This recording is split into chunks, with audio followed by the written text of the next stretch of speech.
Bismillahirrahmanirrahim. Assalamualaikum warahmatullahi wabarakatuh. Bertemu lagi bersama saya Dede Ridwana, tutor materi dari PKBM Bina Pandu Mandiri Ciamis. Semoga seluruh warga belajar di PKBM Bina Pandu Mandiri Ciamis selalu diberikan kesehatan, rezeki yang berlimpah, dan bisa mencapai segala apa yang diinginkan.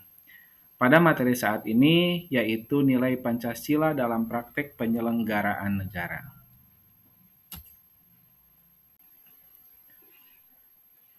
Yang pertama, sistem pembagian kekuasaan negara. Satu, pembagian kekuasaan negara. Menurut John Locke, kekuasaan negara dibagi menjadi 3 macam kekuasaan. Yang pertama, kekuasaan legislatif, yaitu kekuasaan untuk membuat atau membentuk undang-undang. Yang kedua, kekuasaan eksekutif, yaitu kekuasaan untuk melaksanakan undang-undang, termasuk kekuasaan untuk mengadili setiap pelanggar terhadap undang-undang tersebut.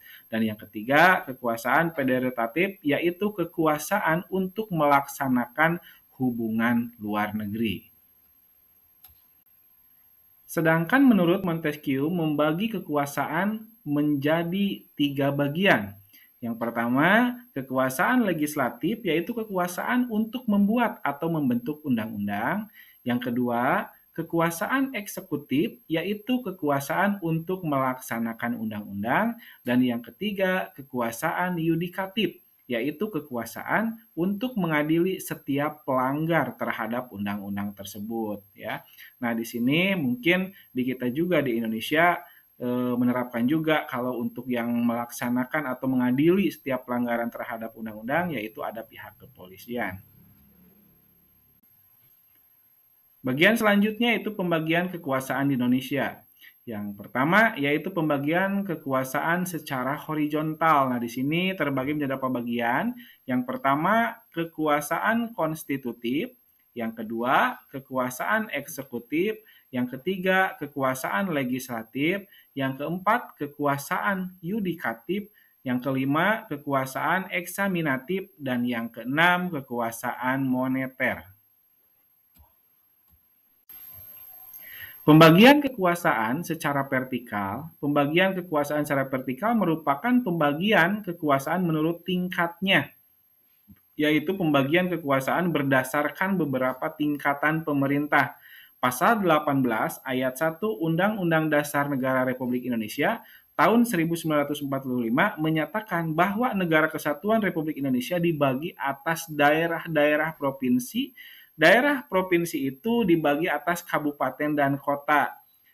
Tiap provinsinya, kabupaten dan kota itu mempunyai pemerintahan daerah yang diatur dengan undang-undang. Nah, misalkan di kita Kabupaten Ciamis ini masuknya Provinsi Jawa Barat, sama seperti daerah Bandung, Bogor, itu masuk di Provinsi Jawa Barat.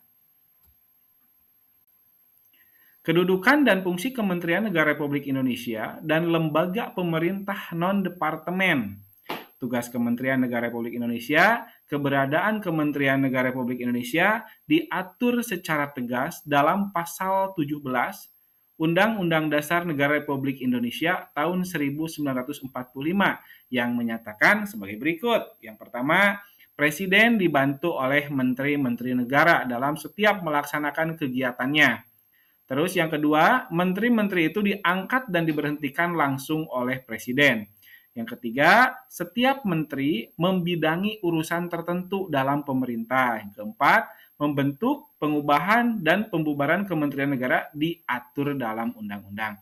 Nah, dapat kita lihat sekarang, mungkin sudah banyak yang tahu, bahkan hampir seluruh rakyat Indonesia tahu juga, menteri kementerian yang ada di negara Indonesia kita itu sesuai dengan tupoksinya masing-masing.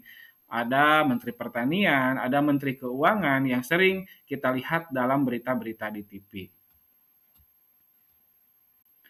Kemudian klasifikasi Kementerian Negara Republik Indonesia berdasarkan Peraturan Presiden Republik Indonesia Nomor 7 Tahun 2015 tentang organisasi kementerian. negara. Kementerian Negara Republik Indonesia dapat diklasifikasikan berdasarkan urusan pemerintah yang ditanganinya. Kementerian yang menangani urusan pemerintah yang nomenklatur atau nama kementeriannya secara tegas disebutkan dalam Undang-Undang Dasar Negara Republik Indonesia tahun 1945 adalah sebagai berikut. Yang pertama, ada Kementerian Dalam Negeri yang sering disingkat dengan Kemendagri. Yang kedua, Kementerian Luar Negeri sering disingkat juga dari Kemenlu. Kementerian Pertahanan jadi Kemenhan. Selanjutnya, kementerian yang mempunyai tugas penyelenggaraan urusan tertentu dalam pemerintahan untuk membantu presiden dalam menyelenggarakan pemerintahan negara dengan upaya pencapaian tujuan kementerian sebagai bagian dari tujuan pembangunan nasional. Kementerian yang menangani urusan pemerintahan yang ruang lingkupnya disebut dalam Undang-Undang tahun 1945 adalah sebagai berikut. Yang pertama ada Kementerian Agama. Jadi setiap kabupaten ataupun kota memiliki Kementerian Agamanya masing-masing di bawah naungan Kementerian Agama Nasional yang ada di pusat. Terus yang kedua ada Kementerian Hukum dan Hak Asasi Manusia atau disingkatnya Kemenkumham. Yang ketiga ada Kementerian Keuangan atau Kemenku. Keempat, Kementerian Pendidikan dan Kebudayaan. Nah, di sini termasuk kita sebagai warga belajar, sebagai tutornya, ini termasuk pada di bawah dari naungan Kementerian Pendidikan dan Kebudayaan. Kelima, Kementerian Riset, Teknologi, dan Pendidikan Tinggi. Keenam, Kementerian Kesehatan atau Kemenkes. Ketujuh, Kementerian Sosial. Dan kedelapan, Kementerian Ketenagakerjaan.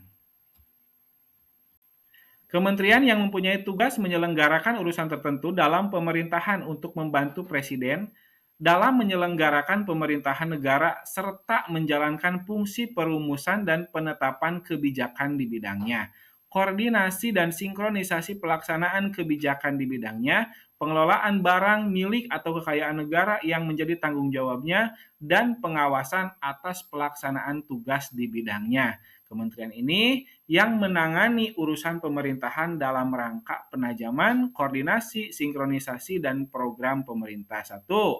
Kementerian Perencanaan Pembangunan Nasional. Kedua, Kementerian Pendayagunaan Aparatur Negara dan Reformasi Birokrasi. Ketiga, Kementerian Badan Usaha Milik Negara. Keempat, Kementerian Koperasi dan Usaha Kecil dan Menengah.